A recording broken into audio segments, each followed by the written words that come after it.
శ్రీ ఎర్ని దుర్గా మహాకాళీ భైరవ్ అభిరామ్ గురు భవానీ భూతప్రేత పిశాచ నివారణ నరకోశ దృష్టికోశ నివారణ వ్యాపారాభివృద్ధి కొరకు గృహదోష గ్రహదోష నివారణ కొరకు కళ్యాణ దోష నివారణ సంతాన దోష నివారణ స్త్రీల శారీరక సమస్యలు మానసిక సమస్యలు చెడుపు చిళ్లంగా తీయుట దంపతుల మానసిక సమస్యలు భూమి యొక్క సమస్యలు ఆరోగ్య సమస్యలకు నాటు వైద్యం వాస్తు జ్యోతిష్యం గృహమునందు శాంతి హోమం అఘోరి పూజలు చేయుదురు మరిన్ని వివరాలకు ఈ క్రింది నంబర్లకు సంప్రదించండి. నమస్కారం, న్యూస్ బులెటిన్ కి స్వాగతం. నా పేరు స్మరత. వార్తల ముందుగా హెడ్లైన్స్.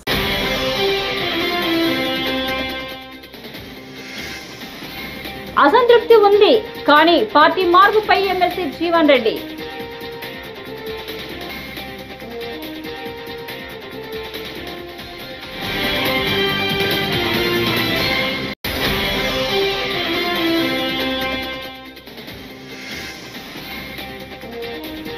కేసీఆర్ సూచనలతోనే కొత్త ప్రభాకర్ రెడ్డి వ్యాఖ్యలు. మంత్రి పొంగులేటి.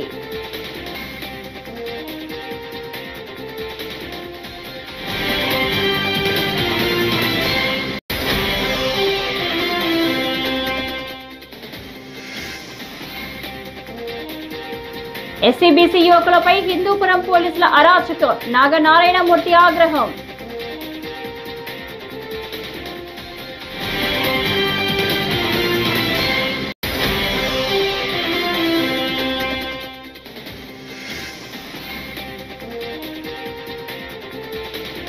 అమరావతి ల్యాండ్ పూలింగ్ పై మంత్రి నారాయణ కామెంట్స్.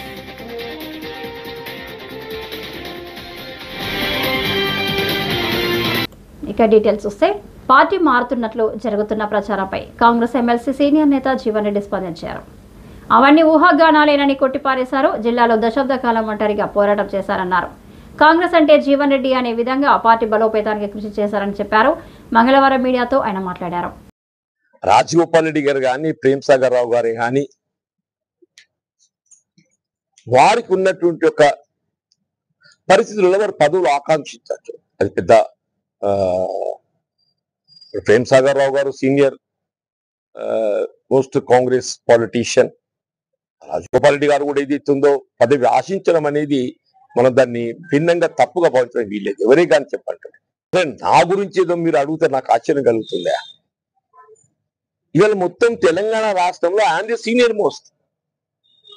తెలంగాణ రాష్ట్రంలో వచ్చి నాకంటే సీనియర్ ఎవరైనా ఉన్నారు అని చెప్పంటే వి హనుమంతరావు గారు ఒకరు ఉండొచ్చునే. నాకంటే సీనియర్ ఎవరైనా ఉన్నారు అని చెప్పంటే కేవలం వి హనుమంతరావు గారు ఒకరు ఉండొచ్చు అనుకుంటూ వారు ఒకరు ఉన్నారు, ఉండొచ్చు కాదు ఉన్నారు, వి హనుమంతరావు గారు. ఇవాళ జానారెడ్డి ఈజ్ ఆల్సో జానారెడ్డి గారు కూడా పార్టీ పరంగా నాకంటే 4 సంవత్సరాలు తదుపరి కాంగ్రెస్ వచ్చారు.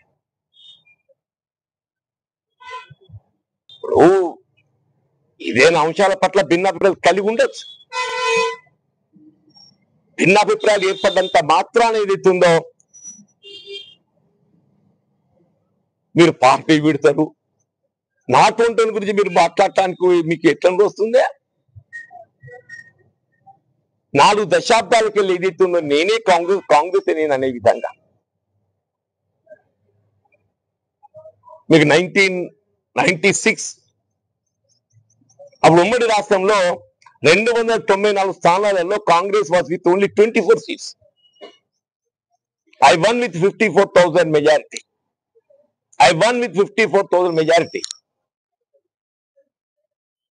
99 ప్రతిపక్షం. 2004లో కేసీఆర్ గారిపై 6-8లో 2 సార్లు నేను పోటీ చేశాను. పార్టీ ఆలోచన విధానానికి అనుగుణంగా అంటూ నేను కేసీఆర్ గారిపై పోటీ చేసింది. 2014లో 3 ఉత్తర తెలంగాణ జిల్లాల్లో నేను ఒక్కనే ఏకైక ప్రతినిధిని. 3 ఉత్తర తెలంగాణ జిల్లాలలో నేను ఒక్కనే ఏకైక ప్రతినిధిని. ఆదిలాబాద్, నిజామాబాద్, కరీంనగర్. 2019లో మొత్తం 42 శాసనసభ నియోజకవర్గాలు ప్రాతినిధ్యం వహించబడే విధంగా నేను పేర్కొన్న 3 ఉత్తర తెలంగాణ జిల్లాలలో కేవలం శ్రీధర్ బాబు గారు ఒక్కరే శాసనసభ్యుడు. వారికి తోడు ఏదైతుందో నేను 42 శాతం నియోజకవర్గాల ప్రాతినిధ్యం వహించబడే విధంగా పట్టభద్రులకు అవకాశం కల్పిస్తే దశాబ్ద కాలం చెప్పంటున్నాను నేను. శాసన మండలి ఏకైక ప్రతిపక్ష సభ్యుడిగా టిఆర్ఎస్ యొక్క కాంగ్రెస్ పార్టీకి ఇందిరమ్మ ప్రభుత్వానికి ప్రజలు మద్దతు ఇచ్చారని మంత్రి పొంగులేటి శ్రీనివాసరెడ్డి అన్నారు. ప్రభుత్వాన్ని పడగొట్టాలని పలువురు కోరుతున్నారంటూ బారాస ఎమ్మెల్యే కొత్త ప్రభాకర్ రెడ్డి చేసిన వ్యాఖ్యలపై మంత్రి ఆగ్రహం వ్యక్తం చేశారు. తమ ప్రభుత్వం ఏర్పడిన వారం నుంచే అధికార దాహంతో కూల్చే ప్రయత్నం చేస్తున్నారన్నారు. ఇందిరమ్మ ప్రభుత్వం ఏర్పడిన దగ్గర నుంచి ఇదే క్యాసెట్ వాళ్ళు మొదలు పెడుతున్నమాట వాస్తవం. ప్రభుత్వం ఏర్పడిన మొదటి వారం రోజుల నుంచి అధికార దాహంతో ప్రజలు చాలా క్లియర్గా కాంగ్రెస్ పార్టీకి ఇందిరమ్మ ప్రభుత్వానికి మద్దతు తెలిపి పూర్తి మెజారిటీ ఇచ్చినప్పటికీ ఈ ఇందిరమ్మ ప్రభుత్వాన్ని మేము కూలుస్తామని అనేక పర్యాయాలు ఆనాడు 10 సంవత్సరాలు పరిపాలించిన పార్టీ నాయకులు తహతాలాడుతున్నారు. అనేక సందర్భాల్లో గౌరవ ముఖ్యమంత్రి గారు, సహచర మంత్రులు అనేక సందర్భాల్లో మేము స్పందించాం. కొత్త ప్రభాకర్ రెడ్డి గారు ఏదో మీడియాలో ఉదయం చూశాను, చాలా స్పష్టంగా చెప్పారు. ఏదైతే మొదటి నుంచి ధరణి కార్యక్రమం ద్వారా గడిచిన 10 సంవత్సరాలలో అధికారంలో ఉన్న పార్టీ అక్రమంగా పేదోళ్ల ఆస్తిని, పేదోళ్ల భూమిని, ప్రభుత్వ భూములని, వక్ఫ్ బోర్డు భూములని, రెవెన్యూ భూములని, అటవీ శాఖ భూములని వారి తొత్తులకి కట్టబెట్టామని చెబుతూ వచ్చామో, ఆ కట్టబెట్టి లబ్ధి పొందిన లబ్ధిదారులు ఎవరైతే ఉన్నారో ఆ లబ్ధిదారులకి ఏ భూభారత్నైతే నిన్న లాంచ్ చేశామో, ఏ భూభారత్ వస్తే పేదవాడికి న్యాయం జరుగుద్ది, ప్రభుత్వ స్థలాలకి పూర్తి భద్రత ఉంటది అని ఒక సదుద్దేశంతో భూభారత్ని లాంచింగ్ చేయటానికి కొన్ని గంటల ముందే ఆ గౌరవ శాసనసభ్యులు కొత్త ప్రభాకర్ రెడ్డి గారు అన్నది వారి గుండెల్లో రైలు ఎలా పరిగెడుతుందో, వారి ఆందోళన ఏంటో ఈ భూభారత్ వచ్చిన తర్వాత చాలా స్పష్టంగా అర్థమవుతుంది. అంటే ఇది కొత్త ప్రభాకర్ రెడ్డి గారి వారి సొంత ఆలోచన కాదు. కొత్త ప్రభాకర్ రెడ్డి గారు అంటే కేసీఆర్ గారి ఆత్మ. కేసీఆర్ గారి నోట్లో నుంచి ఏ మాట రావాలనో అది కొత్త ప్రభాకర్ రెడ్డి గారి నోట్లో నుంచి వచ్చే మాట. దానికి ఉదాహరణ ఉంది. ఆనాడు కేసీఆర్ గారు పార్లమెంటు సభ్యుడిగా రాజీనామా చేస్తే ఆ సీటుని కొత్త ప్రభాకర్ రెడ్డి గారికి ఇచ్చారు. బై ఎలక్షన్ లో కేసీఆర్ గారి అసెంబ్లీ గజ్వేల్ కాన్స్టిట్యున్సీకి ఇన్ఛార్జ్ ఎవరన్నాయి? కొత్త ప్రభాకర్ రెడ్డి గారు. అంటే కొత్త ప్రభాకర్ రెడ్డి గారు కేసీఆర్ గారి ఆత్మ అని చెప్పటానికి ఇంకొక నిదర్శనం అవసరంలా. ఏదైతే ఆనాడు కేసీఆర్ గారి ప్రభుత్వం, టిఆర్ఎస్ ప్రభుత్వం అధికారంలో ఉన్నప్పుడు ఏవైతే ప్రభుత్వ భూములు కొల్లగొట్టారో, పేదవాడి భూములు కొల్లగొట్టారో, ఆ భూములన్నీ మళ్లీ తిరిగి వెనక్కి వస్తున్నాయని భయ ఆందోళనకి గురైన వారి తొత్తులు, ఆ పింక్ కలర్ షర్ట్ వేసుకున్న రియాలిటీ వాళ్ళు భయభ్రాంతులు చెంది అక్రమంగా సంపాదించిన ఆస్తి ఈ భూభారత చట్టం ద్వారా తిరిగి ప్రభుత్వం తీసుకుంటదని వారి గుండెల్లో రైళ్లు పరిగెత్తి దేశానికి రాజ్యాంగాన్ని ప్రసాదించిన డాక్టర్ బిఆర్ అంబేద్కర్ జయంతి రోజే హిందూపురంలో బహుజనుల పట్ల పోలీసులు అమానవీయంగా వ్యవహరించారని వైఎస్ఆర్సీపీ అధికార ప్రతినిధి అంకంరెడ్డి నాగనారాయణమూర్తి ఆగ్రహం వ్యక్తం చేశారు. తాడేపల్లి వైఎస్ఆర్సీపీ కేంద్ర కార్యాలయంలో మీడియాతో మాట్లాడుతూ అధికార పార్టీ మెప్పు కోసం చట్టాలను, రాజ్యాంగాన్ని, ప్రజాస్వామిక స్ఫూర్తిని గౌరవించకుండా హిందూపురం పోలీసులు వ్యవహరించిన తీరు అత్యంత దారుణంగా ఉందని మండిపడ్డారు. అందరూ కూడా కులాలకు అతీతంగా, మతాలకు అతీతంగా, ప్రాంతాలకు అతీతంగా స్వేచ్ఛగా జీవించడానికి రాజ్యాంగాన్ని రచించిన అంబేద్కర్ గారు, ఆ అంబేద్కర్ గారి జన్మదినం అదే రోజున రాజ్యాంగానికి తూట్లు పొడుస్తూ ప్రజాస్వామ్యాన్ని అభాసుపాలు చేస్తూ, ఖూనీ చేస్తూ, చట్టాన్ని తన చేతుల్లోకి తీసుకొని వాళ్ళకి నచ్చినట్టుగా న్యాయస్థానాలు తీర్పులు ఉన్నాయి దీని మీద. నాగార్జున రెడ్డి గారు 2018లో ఒక తీర్పును కూడా వెలువరించడం జరిగింది. మీడియా ముందు శిక్ష పడ్డంత వరకు కూడా, తీర్పు వెలువడినంత వరకు కూడా ఎవరిని కూడా ప్రవేశపెట్టకూడదు, చేతులకు సంకెళ్ళు వేసి తీసుకుని వెళ్ళకూడదు. సుప్రీంకోర్టు తీర్పులు ఉన్నాయి, హైకోర్టు తీర్పులు ఉన్నాయి. అయినప్పటికీ కూడా బేఖాతరు చేస్తూ ఇష్టానుసారంగా కొంతమంది మెప్పు పొందడం కోసం, వాళ్ళ బాసులు మెప్పు పొందడం కోసం, లేదంటే చంద్రబాబు నాయుడు గారో లేదంటే లోకేష్ గారో వీళ్ళ మెప్పు పొందడం కోసం ఇట్లాంటి అమానుషమైన పనులు ఇవాళ జరుగుతూ ఉన్నాయి.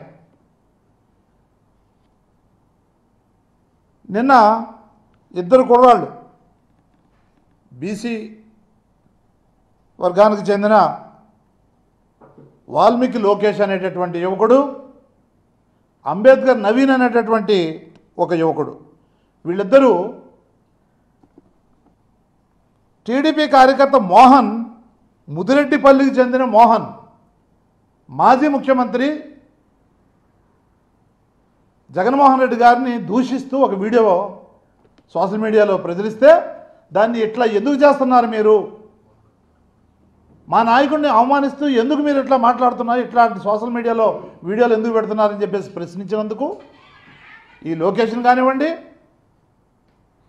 ఈ నవీన్ కానివ్వండి, వాల్మీకి లోకేష్ అండ్ దళిత నాయకుడు అంబేద్కర్ నవీన్, వీళ్ళిద్దరిని బస్ స్టాండ్ దగ్గర నుంచి హిందూపురంలో మరి కిలోమీటర్ల దూరం తీసుకుని వెళ్తూ అమరావతి ల్యాండ్ పూలింగ్ పై మంత్రి నారాయణ కీలక వ్యాఖ్యలు చేశారు. సీఎం చంద్రబాబు 100 సంవత్సరాల భవిష్యత్తును దృష్టిలో ఉంచుకుని నిర్ణయాలు తీసుకుంటారని అన్నారు. అమరావతి, మంగళగిరి, తాడేపల్లి, గూడూరు, గుంటూరు, విజయవాడలను కలిపి మెగా సిటీగా అభివృద్ధి చేసేందుకు మాస్టర్ ప్లాన్ రూపొందిస్తున్నామని తెలిపారు. అంతర్జాతీయ విమానాశ్రయం కోసం 5,000 ఎకరాల భూమి అవసరమైందని భూసేకరణ లేదా సమీకరణలపై ఆలోచిస్తున్నట్లు వెల్లడించారు. అంటే యాక్చువల్గా ఒక ఇంటర్నేషనల్ ఎయిర్పోర్ట్ కట్టాలనేది ముఖ్యమంత్రి గారి యొక్క ఆదేశం. ఒక ఇంటర్నేషనల్ ఎయిర్పోర్ట్ ఆ రోజు హైదరాబాద్లో కడుతున్నప్పుడు కూడా అందరూ ఇంత ల్యాండ్ ఎందుకు హైదరాబాద్, ఈరోజు Hyderabad international airport one of the best international airport. ఆ లెవెల్లో ఎప్పుడు మా ముఖ్యమంత్రి గారు రాబోయే 100 సంవత్సరాలు ఆలోచిస్తారు. మిగతా నాయకులు ఆలోచించారు కదా, ఆయన రాబోయే 100 సంవత్సరాలకు ఎలా ఉంటుంది, 50 సంవత్సరాలకు ఎలా ఉంటుందని ఆ ఉద్దేశంతో ఫ్యూచర్లో యాక్చువల్గా ఏంటంటే అమరావతి, మంగళగిరి, తాడేపల్లి, గుంటూరు, విజయవాడ ఇవన్నీ కలిసి ఒక మెగా సిటీ కింద యాక్చువల్గా మాస్టర్ ప్లాన్ ముఖ్యమంత్రి గారు చేశారు. దాన్ని దృష్టిలో పెట్టుకున్నప్పుడు ఒక ఇంటర్నేషనల్ ఎయిర్పోర్ట్ పెద్దది రావాలని, దానికి కనీసం ఒక 5,000 ఎకరాలు కావాలి. ఆ ల్యాండ్ తీసుకోవడం కోసం స్టడీ చేయమన్నారు. దాని మీద యాక్చువల్గా సిఆర్డీ అధికారులు యాక్చువల్గా స్టడీ చేస్తున్నారు. త్వరలో దాని మీద డెసిషన్ తీసుకొని ల్యాండ్ అక్విజిషన్, ల్యాండ్ పుల్లింగ్ అనే దాంతో ముందుకు పోవడం జరుగుతుంది. అంటే ల్యాండ్ అక్విజిషన్ అయితే 5,000 ఎకరాలు చేయొచ్చు. దానివల్ల అక్కడ రైతులు నష్టపోతారని ప్రజాప్రతినిధులు యాక్చువల్గా చెప్పడం జరిగింది. ల్యాండ్ అక్విజిషన్లో వాళ్ళకి ల్యాండ్ అక్విజిషన్ యాక్ట్ ప్రకారం 2.5 times రిజిస్ట్రేషన్ వాల్యూ వస్తుంది. దానివల్ల నష్టపోతారు. దానికంటే ల్యాండ్ పుల్లింగ్కే ఇష్టపడుతున్నారని ప్రజాప్రతినిధులు ఎవరైతే ఎమ్మెల్యేలు ఉన్నారో, శాసనసభ్యులు చెప్పడం జరిగింది. అయితే ల్యాండ్ 5,000 ఎకరాలు మిగలాలి ఎయిర్పోర్ట్ కంటే కనీసం 34,000 ఎకరాలు తీసుకోవాలి. టీటీడీ గోశాలలో గోవుల మృత్యుఘోషపై వైఎస్ఆర్సీపీ వాస్తవాలను బయటపెట్టడంతో టీటీడీ కూటమి ప్రభుత్వం జీర్ణించుకోలేకపోతున్నాయని మాజీ మంత్రి కొట్టు సత్యనారాయణ అన్నారు. తాడేపల్లిగూడెం క్యాంపు కార్యాలయంలో మీడియాతో మాట్లాడుతూ గోవుల మరణాలు అబద్ధమంటూ బుకాయిస్తూనే విధి లేని పరిస్థితుల్లో వాస్తవాలను అంగీకరించారని అన్నారు. శ్రీవారి క్షేత్రంలో తాము చేస్తున్న పాపాలను కప్పిపుంచుకునేందుకు సీఎం, టీటీడీ ఈఓ, చైర్మన్ తంటాలు పడుతున్నారని మండిపడ్డారు. సాక్షాత్తు సుప్రీంకోర్టు కామెంట్ చేసింది. ఎలాంటి ఆధారాలు లేకుండా వెంకటేశ్వర స్వామి ప్రసాదంలో కల్తీ జరిగినట్టుగా అబద్ధాలు మాట్లాడి కోట్లాది మంది భక్తుల మనోభావాల్ని, తిరుమల తిరుపతి దేవస్థానం పవిత్రతని దెబ్బతీశారని కూడా చెప్పకనే చెప్పింది సుప్రీంకోర్టు. ఎన్డీడీబీ రిపోర్టులో స్పష్టత లేదు అని కూడా సుప్రీంకోర్టు గమనించిన విషయాల్లో కూడా చెప్పడం జరిగింది. జూలైలో రిపోర్ట్ వస్తే సెప్టెంబర్లో ప్రకటన ఎందుకు చేశారని నిలదీసింది వీళ్ళని సుప్రీంకోర్టు, సాక్షాత్తు ముఖ్యమంత్రి గారిని, అక్కడున్న వ్యవస్థని. ప్రాథమికంగా చూస్తే కల్తీ జరిగినట్టుగా ఆరోపణలున్న నెయ్యిని వాడలేదని కూడా సుప్రీంకోర్టు గ్రహించింది వీళ్ళు ఇచ్చిన వివరాలను బట్టి. మరి ఒక పక్కనే ఈ విషయం మీద సిట్ని అపాయింట్ చేశారు. సిట్ అపాయింట్ చేస్తే సిట్ దాని పని చేసి దాని రిపోర్ట్ ఇవ్వాలి. దానికి కొంత సమయం పడుతుంది. అది లేకుండానే సిట్ వేసిన రోజునే వీళ్ళు పత్రికా సమావేశాలు పెట్టేసి పత్రికల్లో వీళ్ళు చెప్పాల్సిన మాటలన్నీ చెప్పేస్తే వీళ్ళు సెలెక్ట్ చేసిన సభ్యులు సిట్గా ఉంటే ముఖ్యమంత్రి గారు మాట్లాడిన మాటలని సమర్థించేలాగానే సిట్ రిపోర్ట్ ఇవ్వాలనుకుంటారు కదా. అంతేగాని వాస్తవాలు చెప్పేస్తే ముఖ్యమంత్రి చాలా ఫాల్స్ మాట్లాడాడన్న విషయాన్ని ఏ రకంగా సిట్ తేల్చగలుగుద్ది? అదే విషయాన్ని సుప్రీంకోర్టు కూడా కామెంట్ చేసింది. మీరు సిట్ వేసినప్పుడు మీరు పత్రికాముఖంగా మాట్లాడవలసిన అవసరం వచ్చిందని. రాజ్యాంగబద్ధమైన పదవులో ఉన్న వాళ్ళు దేవుణ్ణి రాజకీయాలకి దూరంగా ఉంచాలని కూడా సుప్రీంకోర్టు కామెంట్ చేసిన విషయాన్ని ఈ సందర్భంగా మీ అందరికీ నేను తెలియజేస్తున్నాను. మరి ఇంత జరుగుతున్న సుప్రీంకోర్టు సాక్షాత్ చెప్పి నువ్వు సిట్ వేస్తున్న ఆలోచన ఉన్నప్పుడు నువ్వు పత్రికా ప్రకటన ఎందుకు చేసావు? దానికి ఇక సిట్టు దాన్ని వేసినందులో ఏం ఉపయోగం ఉంటుందంటే అమ్మంటే మరి ఈ ప్రభుత్వానికి ఇంకా ఏం సిగ్గుపడతలేదు. ఇంకా వాళ్ళకి దానికి అది తప్పు చేసామన్నా అనిపించట్లా. సుప్రీంకోర్టు మొట్టికాయలు వేసామన్న విషయాన్ని కూడా వాళ్ళు ఏం పట్టించుకుని దులిపేసుకుంటారు. అసలు ప్రసాదంలో కల్తీ నెయ్యి వాడినట్టుగా ఎక్కడా కూడా నిర్ధారణ కాలేదు. ఆ నిర్ధారణ లేనప్పుడు మీరు బహిరంగంగా ఎందుకు పత్రికా ప్రకటన చేశారని కూడా కోర్టు ప్రశ్నించిన దానికి సమాధానం లేదు. అసలు కల్తీ జరిగినట్టు ఎక్కడ ఆధారం చూపించండి అంటే ఒక ఆధారం ఇప్పటి వరకు వాళ్ళు చూపించలేకపోయారు. ఒక ల్యాబ్ ఇచ్చిన రిపోర్టును ఆధారం చేసుకుని మాట్లాడితే ఆ ల్యాబ్ ఇచ్చిన రిపోర్టు కానీ నీకు దానికి కౌంటర్ సెకండ్ ఒపీనియన్ ఎందుకు తీసుకోలేదని కూడా నిలదీసింది అక్కడ సుప్రీంకోర్టు. అంటే ఓవరాల్గా ఏ విధమైన స్పష్టమైన ఆధారాలు లేకుండా మీరు అంబేద్కర్ విగ్రహానికి స్లాబ్ నిర్మాణ పనుల్లో మంత్రి నిమ్మల రామనాయుడు శ్రమదానం చేశారు. కూలీలతో కలిసి ఇనుప కడ్డీలు మోశారు, వెల్డింగ్ పని చేశారు. అంబేద్కర్ జయంతి సందర్భంగా పశ్చిమ గోదావరి జిల్లా పాలకొల్లు మండలం చింతపారలోని అరుంధతిపేటలో ఆయన శ్రమదానం చేశారు. అంబేద్కర్ విగ్రహానికి రక్షణగా స్లాబ్ను నిర్మించేందుకు నిధులు ఇచ్చినట్లు మంత్రి తెలిపారు. నియోజకవర్గంలోని అంబేద్కర్, డాక్టర్ బాబు జగజీవన విగ్రహాలన్నింటికీ స్లాబ్ నిర్మాణాలను దశల వారీగా పూర్తి చేస్తామన్నారు.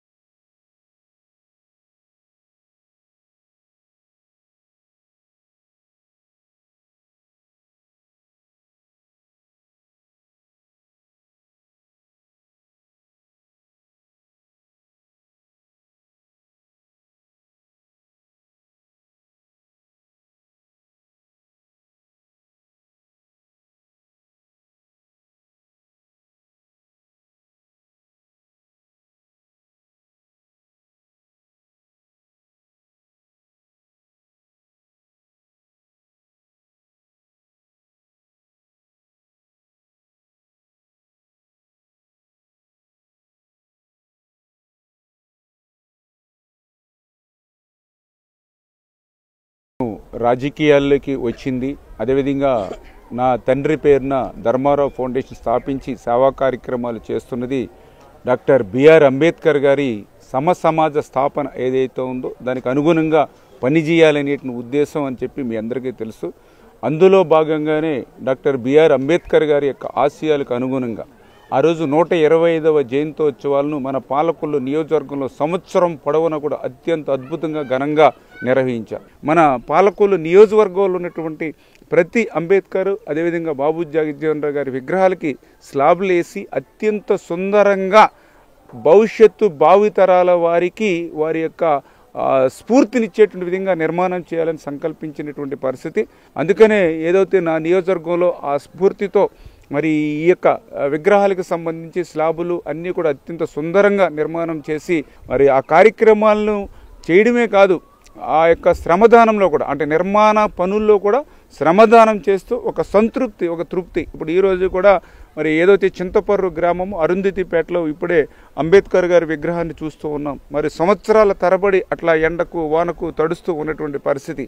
మరి ఈరోజు మళ్ళీ మనం దగ్గరుండి ఈ యొక్క నిర్మాణ పనులకి నిధులు ఇవ్వడమే కాదు, శ్రమదానం కూడా చేసి ఈరోజు ఈ పనులు పూర్తి చేస్తూ ఉన్నా. మరి నిత్యం నాకు అవకాశం ఉన్న నియోజకవర్గంలో ఉన్న రోజులు కూడా పనిచేస్తూ ఆ పనులన్నీ కూడా పూర్తి చేస్తానని చెప్పి మీ ద్వారా అందరికి కూడా తెలియజేసుకుంటూ నిడదవోలు పట్టణం చెంచుపేటకు చెందిన ఇద్దరు యువకులు ప్రవీణ్, హర్ష వీరిద్దరూ విజ్జేశ్వరం సమీపంలోని సీతంపేట మద్దురులంక బ్యారేజ్ దగ్గర గోదావరిలో ఈతకు దిగి గల్లంతవడం బాధాకరమని పర్యాటక సాంస్కృతిక సినిమాటోగ్రఫీ శాఖ మంత్రి కందుల దుర్గేష్ ఆవేదన వ్యక్తం చేశారు.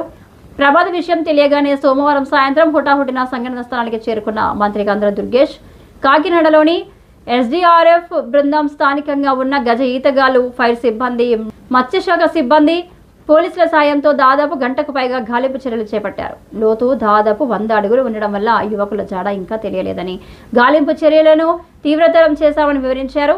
ఎంత ఆలస్యమైన గల్లంతైన యువకులను వెలికితీసి తీర్తామన్నారు. ఇప్పటికే ఆదేశాలు జారీ చేశానన్నారు. బంగారు భవిష్యత్తు ఉన్న ఇద్దరు చిన్నారులను చిన్న వయసులో గల్లంతు కావడం తల్లిదండ్రుల బాధ వర్ణనాతీతమన్నారు. వారి ఆవేదన చూస్తుంటే గుండె తరుక్కుపోయేలా చేసిందన్నారు. ఈ విషయమై ఇప్పటికే సీఎం స్థాయి అధికారులతో చర్చించామని మంత్రి దుర్గేష్ తెలిపారు.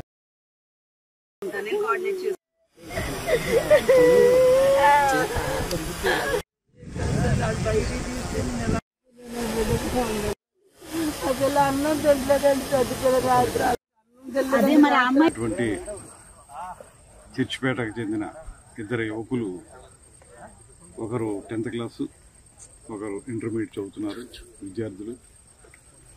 వాళ్ళు ఇంకా కొంతమందితో కలిసి ఇక్కడ గోదావరిలో స్నానానికి రావటం, అందులో వారిద్దరూ కూడా లోతు తెలియక నీళ్ళల్లో దిగి మునిగిపోవటం, ఆ ప్రమాదంలో వాళ్ళు గల్లంతవటం జరిగింది. విషయం తెలిసిన వెంటనే హుటాహుటిని ఇక్కడికి రావడం జరిగింది. డిఎస్పీ గారు, నేను, ఆర్డీఓ గారు అందరం ఇక్కడే ఉన్నాం. ఇప్పుడు ఫిషర్మెన్ అందరితో కలిసి, అదేవిధంగా స్థానికంగా ఉన్నటువంటి గజేతగాళ్ళందరినీ కలిపి ఇక్కడ గాలింపు జరుగుతూ ఉంది. ఆ గాలింపులో ఇంకా ప్రయత్నం చేస్తూ ఉన్నాం. ఈ లోపలనే మళ్ళీ ఎస్డీఆర్ఎఫ్ వాళ్ళు కాకినాడలో ఒక టీం ఉంది, వారిని కూడా కాంటాక్ట్ చేసి వారిని కూడా పిలిపిస్తున్నాం. మరో అరగంటలో వారు వస్తారు. దాంతోపాటు మరింత ఎక్స్పర్ట్స్ గజేతగాళ్ళు ఎవరైతే ఉన్నారో వాళ్ళని కూడా పిలిపిస్తున్నాం. వారు కూడా ఒక 15 నిమిషాలు చేరుకుంటారు. అందరూ కలిసి గాలింపు తీవ్రతరం చేసి బాడీల్ని కలెక్ట్ చేయడానికి పెద్ద ప్రయత్నం చేస్తూ ఉన్నాం. కాకపోతే ఆ తల్లిదండ్రుల యొక్క బాధను చూస్తూ ఉంటే మనకి గుండె తరుక్కుపోతూ ఉంటాయి. చిన్నపిల్లలు, బోళ్ళంత భవిష్యత్తు ఉన్నటువంటి ఇద్దరు విద్యార్థులు ఈ రకంగా గల్లంతవటం అనేది చాలా హృదయ విదారకంగా ఉంది. ఆ తల్లిదండ్రుల యొక్క పరిస్థితి చూస్తూ. ఈ వార్తలు ఇంతటితో సమాప్తం. నమస్కారం.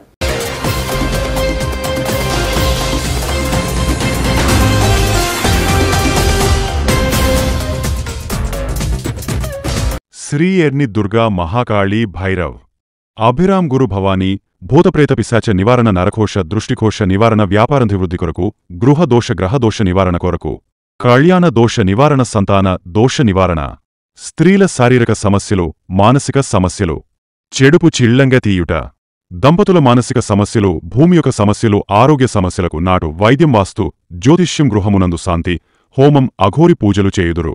మరిన్ని వివరాలకు ఈ క్రింది నంబర్లకు సంప్రదించండి.